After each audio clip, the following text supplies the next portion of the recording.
আজি মই মাছ পাতত দিবলৈ ওলাইছোঁ। মাছ পাতত দিবৰ কাৰণে পাত এখিলা আনিছিলোঁ। পাতখিলা লেৰেলাই লৈছোঁ, ধুনীয়াকৈ ধুই লেৰেলাই লৈছোঁ। তাৰপিছত এয়া দুডোখৰ মই ডাঙৰ মাছ লৈছোঁ। সৰু মাছ পাতত দি খাব চবেই জানে নহয় জানো, কিন্তু মই আজি ডাঙৰ মাছ দুপিচ লৈ লৈছোঁ পাতত দি খাবৰ কাৰণে। ডাঙৰ মাছো এনেকৈ পাতত দি খাব পাৰে, খাই চাবচোন কেতিয়াবা।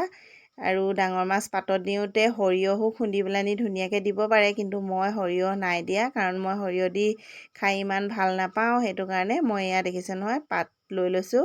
পাতখিলা কিন্তু অলপমান ভালকৈ ল'ব, অলপমান ডাঙৰকৈ ল'লে ভাল। মোৰ কিন্তু ডাঙৰ পাত নাছিলে, মই সৰু পাতকে লৈছোঁ।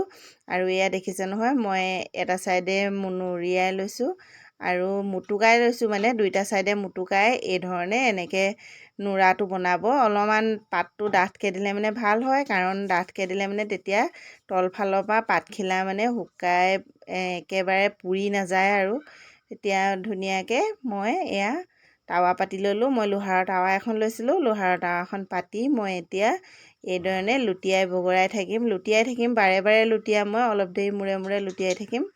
আধা ঘণ্টামানৰ মূৰত মোৰ এয়া দেখিছে নহয় কি ধুনীয়াকৈ মাছ পাতত দিয়া হৈ গ'ল। এয়া চাওকচোন কিমান ধুনীয়া, গোন্ধটো বহুত ধুনীয়া ওলাইছিলে। মাছ পাতত দি এইধৰণে কেতিয়াবা খাই পাইছেনে? ডাঙৰ মাছ পাতত দিয়া খাই চাবচোন। আৰু দেখিছে নহয় কি ধুনীয়াকৈ সিজি গৈছে, চাওকচোন কাঁইটডাল কিমান ধুনীয়াকৈ ওলাই গৈছে। আপোনালোকে এনেকৈ ধুনীয়াকৈ কাঁইটবোৰ উলিয়াই তাতে টেঙা অকণমান চেপি আৰু মিঠাতেল, আকৌ কেঁচা মিঠাতেল অকণমান দি তাৰপিছত এইধৰণে খাই চাবচোন।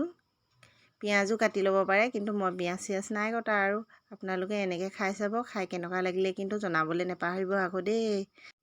ধন্যবাদ।